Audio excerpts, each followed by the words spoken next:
Here are 12 must-eat and drink spots when you visit Seoul, Korea. Let me tell you why. I found myself back in Korea for a second time, and honestly, I'm convinced nowhere on earth does eating quite like this place. Here, every meal is a communal celebration. Tables gathered with dishes meant to be shared, laughter echoing through every corner, and an energy that's downright infectious. Koreans know how to have a good time, and their warmth makes every bite taste better. Traveling solo, I'll admit, gives the experience a different flavor, but somehow Korea still manages to make you feel like you belong. I absolutely love it here.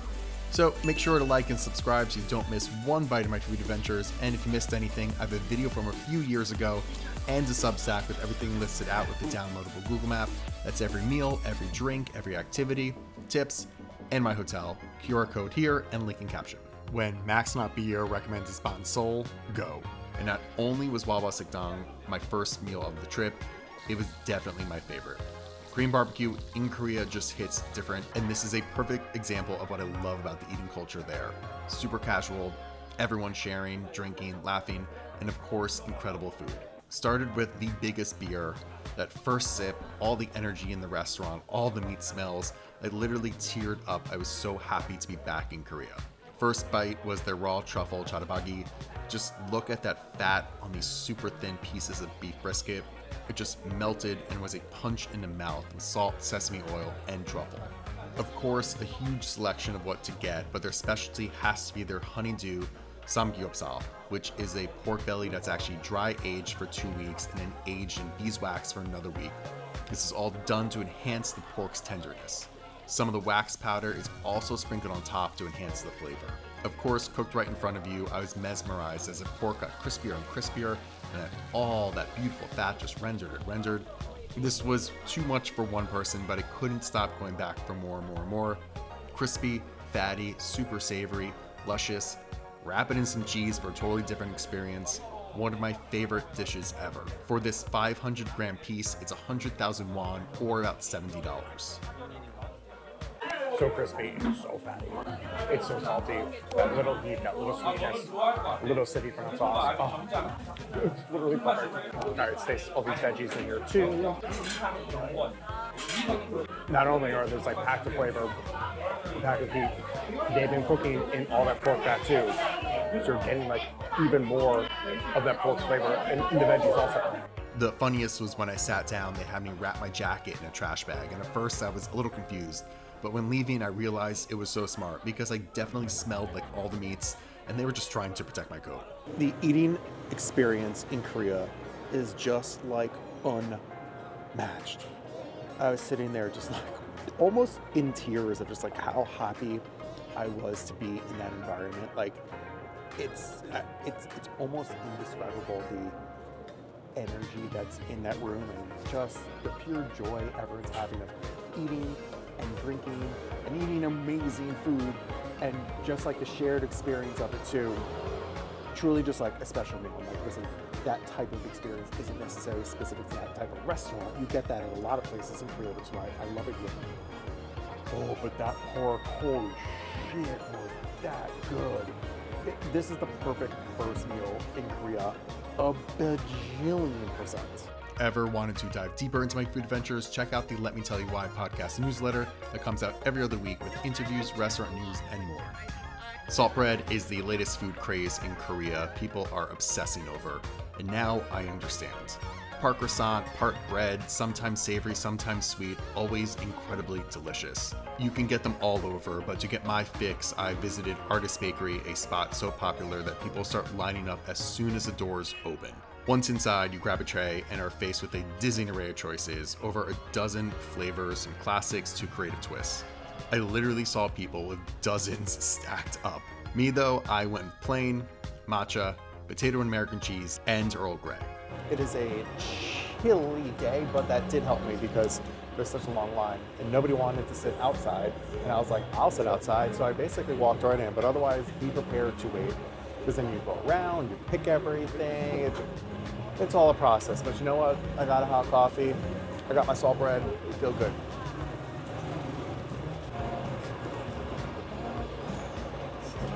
That is just oozing butter like your croissant. but so soft. Like just a little crusty on the bottom, see? Salt right there. A little bit of sweetness, but mostly just butter and pillowy softness. I got it. All right, let's go sweet next. This was the matcha and I think French cream in there too. Matcha on the outside, matcha on the inside, just pouring out in that cream. This one's Earl Grey. Because the tea is way more subtle than a matcha. You're getting more of the soft bread taste, which I appreciate. Like a little bit of that saltiness in there. This potato and cheese one I was excited for. Ooh, there's potato hiding in the middle, and then just like 2 thick slices of American cheese on top.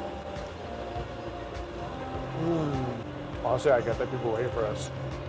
They're really good. And just something I've never had before.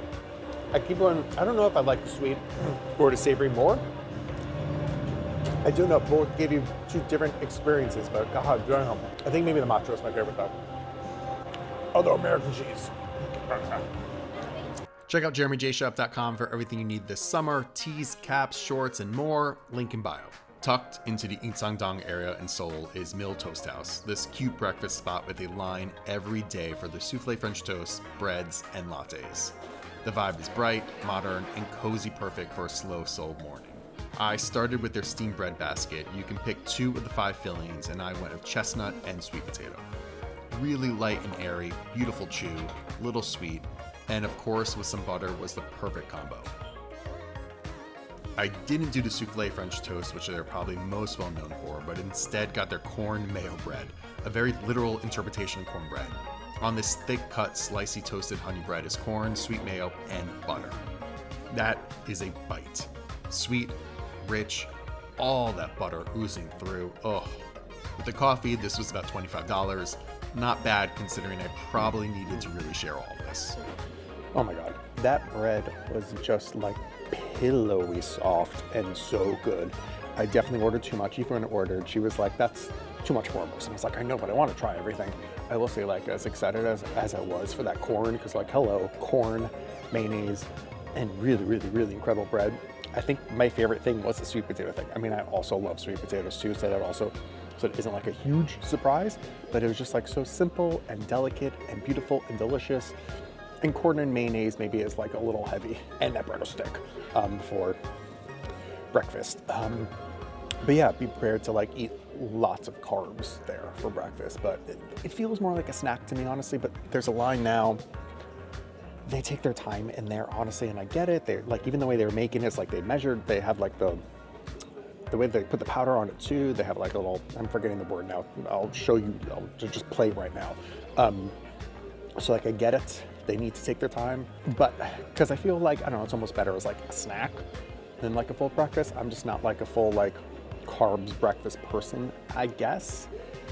But definitely really delicious and so cute in there too. They had some like really fun drinks also, and a lot more on the menu. Would have even preferred to try, but there's only so much I could order. I already ordered, but a good morning. Definitely a hidden gem. Namagupap in Itaewon was brought to my attention by Michelle Lee, and I loved. The menu is super small, and I just told them to make me whatever was best. I ended up with their signature set gupap, a rich Korean bone broth soup just simmered for hours and served alongside perfectly tender slices of boiled pork. For the gupap, you can pick spicy or not. I think he was worried I couldn't handle it, and it definitely got me sweaty, but so good. And the rice that comes with it definitely helps with the heat. The broth had an incredible depth, a testament to the long, slow cooking process that draws out every nuance. The pork was melt in your mouth tender, carrying a subtle sweetness that paired beautifully with the savory broth. As with many Korean meals, an ice cold beer and plenty of kimchi completed the experience, the beer especially helping cool things down.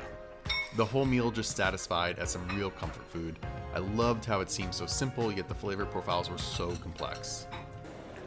Oh man, that meal felt great. I mean, I think like the best way to describe it is just like homey. Not homey, like homey like your home.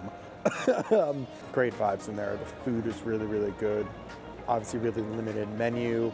I did go spicy. I will say it was hot. I was sweating a little bit. My nose started to run a little bit.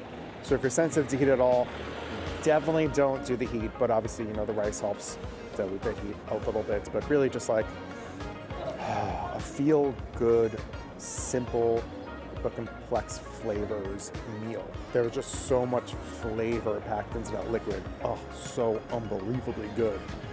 Ooh. Step into one-star old-fashioned hamburgers and you're instantly transported back to a classic 1980s fast food burger joint. The wood-paneled walls, menu photos, and every nostalgic detail create an authentic retro vibe. Small menu, but I still wasn't sure what to order until I discovered their secret menu and had to try the Full Belly Burger, created by Full Belly Travels, a popular expat food account here in Seoul. This burger features double patties made from their daily ground beef blend, topped with caramelized onions, American cheese, large pickles, and mustard, all nestled into a sesame seed bun. I made that a combo with fries and soda, and got the onion rings too, which came with a homemade ranch. They said I should use gloves, and I was like, why would I need gloves? No, I probably need gloves. I have this all over me. The char on that burger is incredible. It's so juicy. Really, really, really mustard forward. That's good. These fries look great. Lots of potato. What's my favorite? But then these onion rings are ridiculous. Look at this.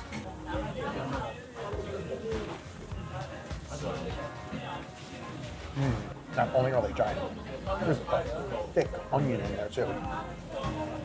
I love onions, so I'm happy with that. Walking into the restaurant, you're not only walking into a burger shop, you're almost like walking into a time machine to go into a like burger joint from the 1980s. I love the aesthetic. I mean, the food was great, but the aesthetic was so fun and so cool.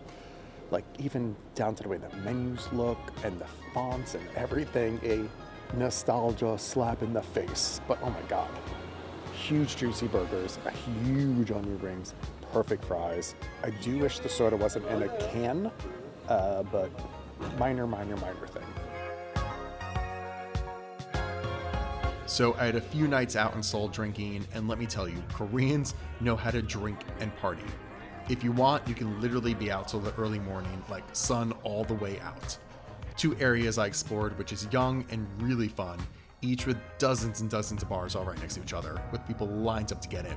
I checked out both Hongdae, where I went to Kaki Pub, Zigzag, and Box, and then the area in Itaewon. I also popped into one of the world's 50 best cocktail bars, Southside Parlor. Since 1966, the family-owned Miang Dong has been a beloved Seoul institution. Over the decades, it has earned a devoted following for its unwavering quality, simple menu, and exceptional value, all leading to its Michelin Bib Gourmand recognition year after year after year. The menu is super straightforward, featuring just 4 dishes: galguksu, mandu, bibimbap, which are spicy cold noodles, and gongguksu, cold soybean noodle soup, available only in the summer. Due to its popularity, the restaurant can get crowded, so I definitely recommend trying to go during off-peak hours.